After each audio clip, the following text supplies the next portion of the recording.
Hey guys, what's up? Seeing as a lot of you liked the video that I reviewed of Joe Phaser surviving alone on the island, I'm going to be doing another one today. This one was created by Xander Budnick. This guy probably knows what he's doing, seeing as he does these kind of survival videos more often. Could be interesting.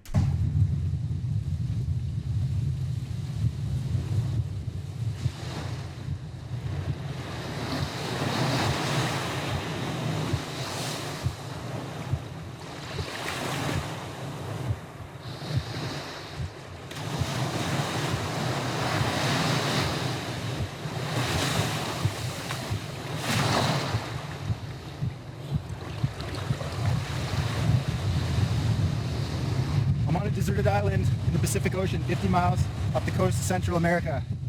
I have no food, I have no water, I have no shelter, and only limited tools in my bag. The first thing that I notice is that there's still geoengineering going on, even though he's pretty far away from the mainland, although it's not that far. Lots of camera equipment. Rescue comes in 5 days. Lots of work to do. Found a nice place to set up camp and call home, but it's a real hot day, so I should probably find something to drink.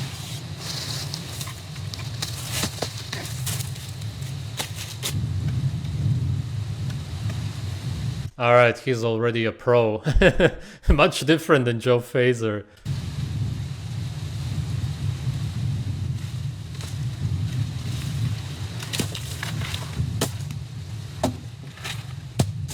Yeah, very interesting because people who live in tropical climates, even subtropical sometimes, really oftentimes live off of coconut water when it comes to hydration. This has been reported in many different places. It's very understandable because what else are you gonna drink in such a place on an island?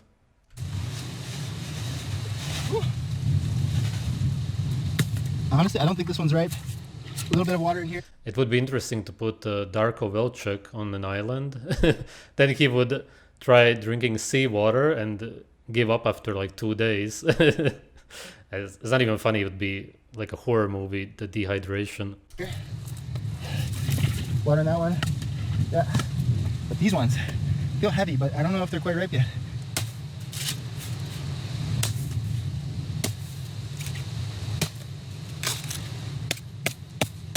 Oh, yes. That is delicious. Check it out. I don't know if you can see in there, but you can definitely hear it. And this is what's going to keep you hydrated for the next 5 days. Yeah, exactly. It's not just plain water, there's electrolytes. It's awesome. It's one of the best drinks on earth, besides blood, obviously. But how much blood can you get from an animal? Just purely coconut water. I need to be drinking a lot of these. Woo! That's sort of beautiful. Just the geoengineering really destroys it. Still.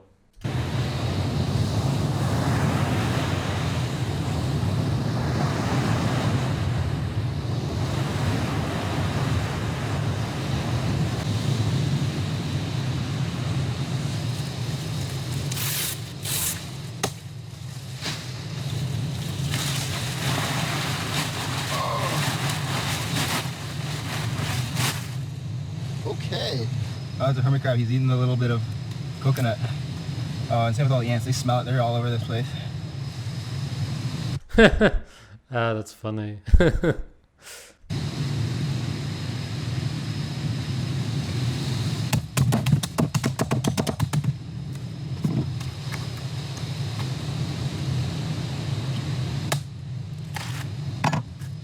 I'm really concerned with how many coconuts are around that are easily harvestable. In fact, I think I got the only tree that was like relatively easy. I'll gotta look a little more tomorrow. Yeah, you can drink the coconut water, eat the coconut meat, maybe the first few days even, but the hunger is gonna get crazy. Gotta get some real food. No shortage of snails. You can eat those. That's good.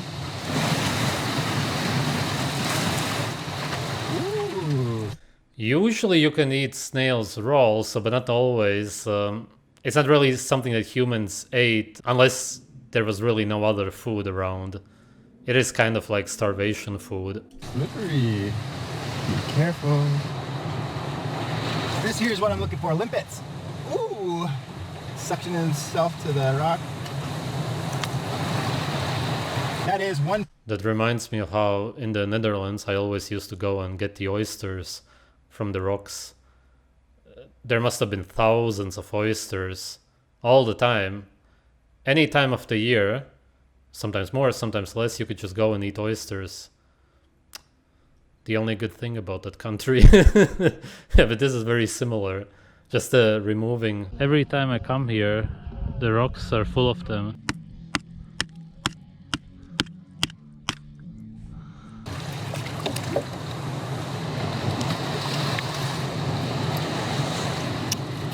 Come on, come on.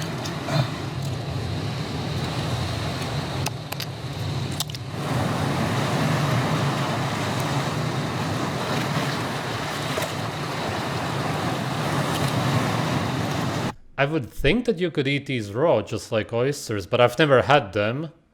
But why wouldn't you be able to? Except if there's some kind of pollution problem. That would be the only reason. They look really nice. Like the color looks really edible. Somebody let me know if you've had them raw. I'm curious.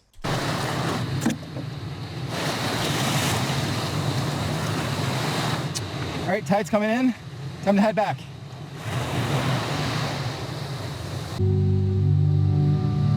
Holy moly.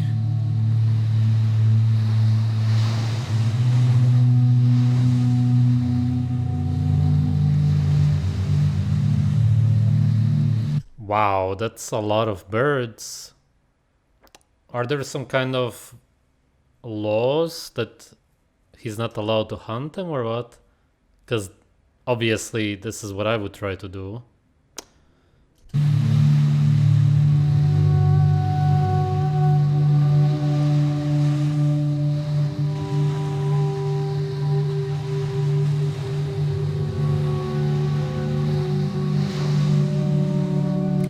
Yeah, it just all looks like potential food to me.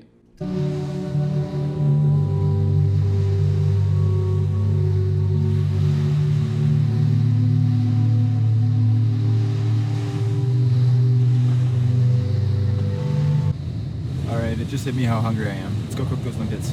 Maybe eat some coconut. Bunch of lipids. Lipids.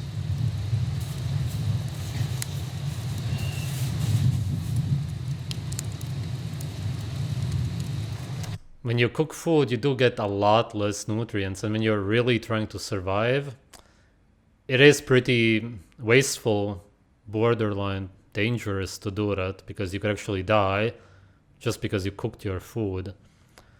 Depending on how much you cook it, you can destroy over 50% of the nutrients.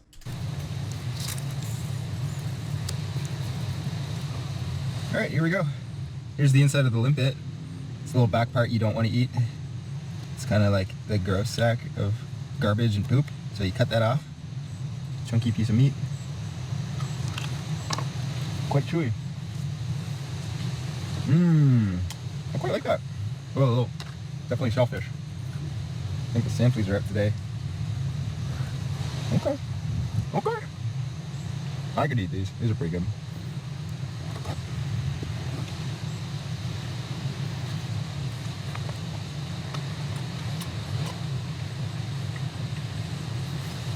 Not bad. And what's nice about them is they're salted well because they're from the ocean. I did that again. Not bad. Oh, that's interesting. He means from the outside, because shellfish and fish themselves don't even have any seawater inside of them, which is pretty interesting because even the beings that live in the ocean, in seawater, don't even have seawater inside of them. Seeing as no living organism on this earth, as far as I know, maybe there is some kind of crazy exception, some mutated being, has salt inside of them. No living organism. Not that I've ever heard of one. because even all of these beings filter it out, don't let it get inside. All the shellfish, none of them. It's pretty interesting when you think about it, how bad salt for you is, that even the beings that live in the salt water don't let the salt water inside of them.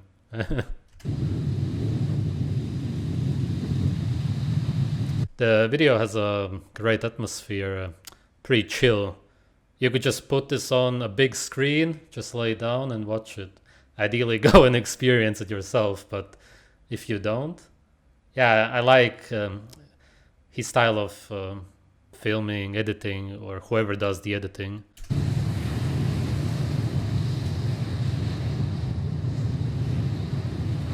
No point in being hungry. The tide is low and there's limpets below out on those rocks.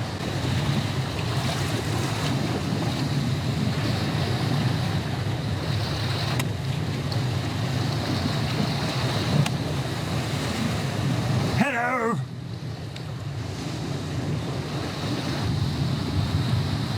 Right on, but the fish you can 100% eat raw. Okay, I don't know this specific fish, but if it would be poisonous, then you would poison yourself, whether it's raw or cooked anyway.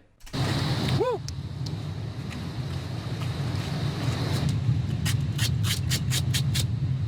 Yeah, when it comes to some shellfish, if I wouldn't know them, maybe I would even try to cook them a little bit.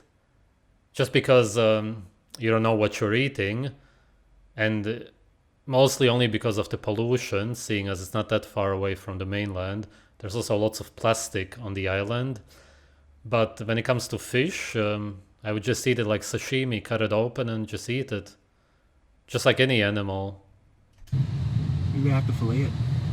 So with these two little small fish, I think they're grouper of some sort, I was able to get all the scales off them, gutted them out. But this triggerfish, can't get the scales off it. I could fillet it the way I would fish back home, but I think that would get rid of too much of the meat and it'd be a little wasteful. So I'm gonna just cook it as is and figure out the whole scale thing a little later. And the reason this fish is called a triggerfish, because it has this spike here, and as hard as you press on it, it won't go down until you press this little secondary spike, and it just pops right down. How do you get it to go back up? Come on, go back up. It could go back up, but anyways, that's why they call it a triggerfish. Oh yeah, the fish is dead. Obviously it's not gonna go up anymore. Because it has a little trigger on it. All right, let's go cook.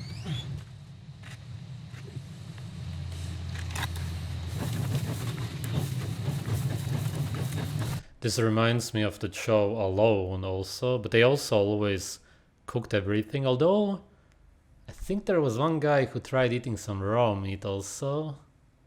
What was it? Rabbit or something? I don't know anymore. I watched it years ago. But yeah, okay, it's kind of the conditioning more so. People just believe that they need to cook it. But as I said, as far as survival goes, it could be life or death just because you cook the food or ate it raw.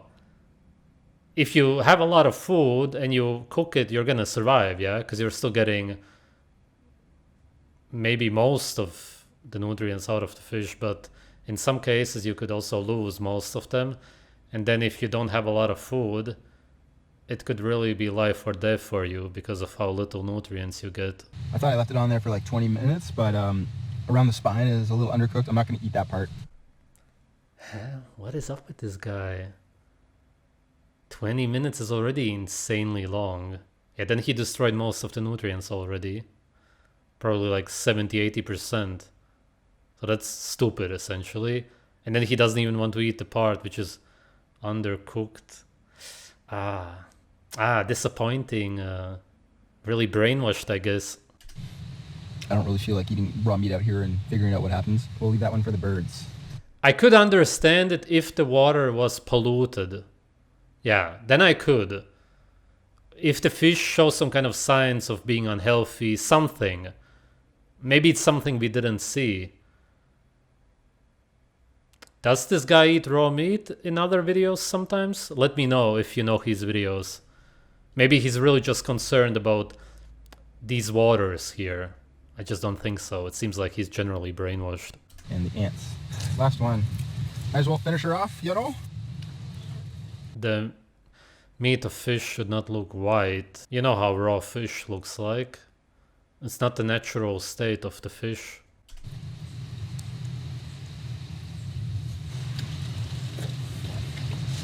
Woo! Can't have enough coconut coffees. That was pretty good. Honestly, being able to put some fresh meat into my belly feels really good. Those limpets last night were surprising. I actually quite enjoyed those, but just having real fish, real fresh fish, can't beat it. The heat of the day is coming up. The sun's looking pretty high in the sky. I have a few tasks. It's interesting how people call cooked food fresh nowadays, even though it's the opposite of fresh.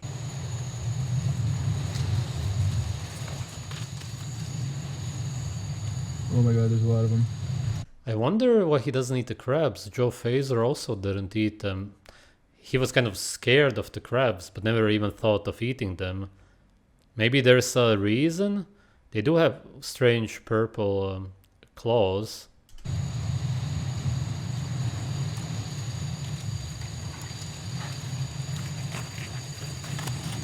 Get out of my bed.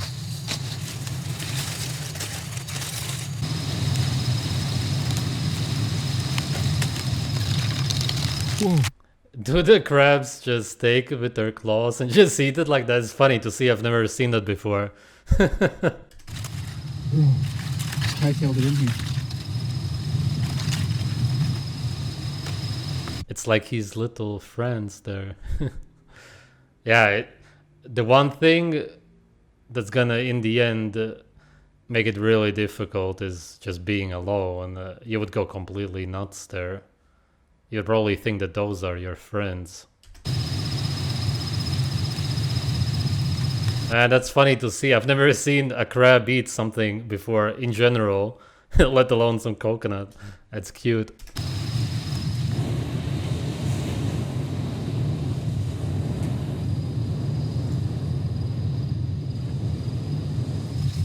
Feed my pretties. Feed. Getting those coconuts out of those trees was a pain in the butt, and I'll admit, I think it was the morning of day 2 where I thought that maybe this wasn't possible. I started climbing those trees, or at least attempted to, and I wasn't getting myself up any of those coconut trees. So finding that big stick really helped procure water from coconuts, and once I got a big stash of them, I felt a lot more comfortable being out here. And boy, was it ever a lot of work to crack open coconuts to drink. Sometimes just a little sip of water. That was tedious work. I know I'm gonna go back home and just appreciate the fact that I can just drink water right from my tap using a glass, as opposed to... Well, from the tap, you shouldn't drink any water. It's bad in every country. Lots of food was in abundance. I don't feel too hungry. Rescue boat's gonna be here in about an hour. Pretty excited to be picked up, and but in all honesty, I really like it out here. Like, this place just has such beauty and so much life. It's remarkable. Definitely excited to have a shower, clean the gunk from under my fingernails, all the crap out of my hair, and get rid of all the scratches and itches and cuts and nicks and sand flea bites on my legs. Yeah, amazing trip. I'm really grateful for this one. Time to tear down camp and get ready for pickup. Hope you guys enjoyed that one as much as I did. Thanks for watching. Have a great day. 4, 5, 94 coconuts that were here. That doesn't even include all the ones that I ate out when I was harvesting them. So that's well over 100 coconuts. Wow. A pretty good video overall. I liked watching it. I didn't fully understand his obsession with cooking the food, especially so much. Maybe there's something that I missed. Maybe the waters are pretty bad there. As I said, if you know if he cooks his food in his other videos, then let me know. Surely, if you catch some deer, birds, whatever animals, you could eat the meat raw. That he's maybe cautious about the shellfish is somewhat understandable. The fish themselves, I don't understand. I would have just eaten them raw. Or at the very least try a small piece. That should be a rule in general, even in this system that we live in, not on some island. If you're not sure about any kind of meat, there's something off about it, looks-wise, smell-wise, taste-wise, whatever the case, you just try a little piece, and then you wait some hours, and pretty much in an hour or two, you should already notice if you got food poisoning. It should be a slight sign of nausea, just an off feeling. in your stomach, and then you will know that you ate something slightly poisonous maybe, and then of course you can cook it to destroy and neutralize the toxins. That's why people cook their food nowadays, because the factory farmed animals are not really edible raw. Maybe some lean muscle meat, but for the most part it's too toxic to be eaten raw. And if the waters were somewhat polluted, then I could understand why you would not do that. That's why you can't eat polar bear liver raw, seeing as it's full of cadmium and other toxic heavy metals. There's some animals which for sure, because of where they live, should not be eaten raw. Sometimes even cooked when they are really poisonous. Of course, this is something that we understand in nature. For the most part, you can eat most animals. Normal herbivorous animals that eat grass, sticks and whatever, of course you can eat them raw. And when you see a snake which is bright yellow, you don't even think about getting close to it anyway, because usually the colors indicate poisons. It means stay away from it. This animal is dangerous. I didn't really see that in the shellfish or the fish. Maybe the crabs, because they had these purple claws. They looked kind of strange. I would still try them, smell them, put my tongue to the flesh and see if there's anything off. If there isn't, I would just eat them the way they are. Other than that, he seems like a cool guy. Just somewhat brainwashed. Still a lot better than Joe Fazer. Hopefully he didn't go back and just eat a pizza covered in seed oils right away. I think that he is at least somewhat more connected to nature. Yeah. All right. Thanks for watching.